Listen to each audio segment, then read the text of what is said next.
you ever felt lonely in a crowd? Ano lang siya, it's like a slap on your face, kind of lonely. I remember that sometimes it's not loneliness we feel, but it's the nostalgia. Na-remember mo yung feeling nung other time Yeah. na mas masaya ka. Siguro isa din yun, lalo na sa pagmadami tayo. Pero minsan mafe-feel mo na wala namang nag-listen.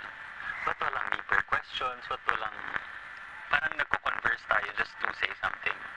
So feeling ko yun yung may craving tayo slight ng connection. Kaya Yeah. may loneliness na slight. Sometimes I also think na if you're an introvert, so you really long for like a connection, and then you're placed in an environment na you need to engage with people. And sometimes yung engagement na makuha mo, it's not that deep. So it's quite tiring. And that tiredness could later on transform into loneliness kasi hindi mo na kuha yung type of connection that you are looking for.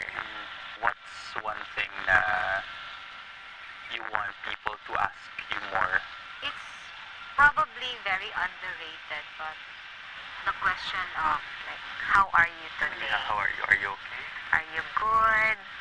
Kumusta yung araw mo? It's very underrated kasi you don't really know people, the struggles they go through every day, and then they just share if you ask. Isa pa siguro sa nagpapalonely sa atin more kapag nasa group of friends tayo na parang wrong Acquaintances. people. Yung lonely ka na, tapos mafe-feel mo pa na invisible ka.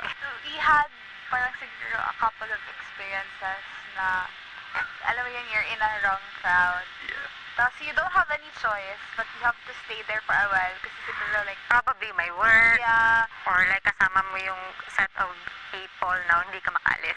yeah.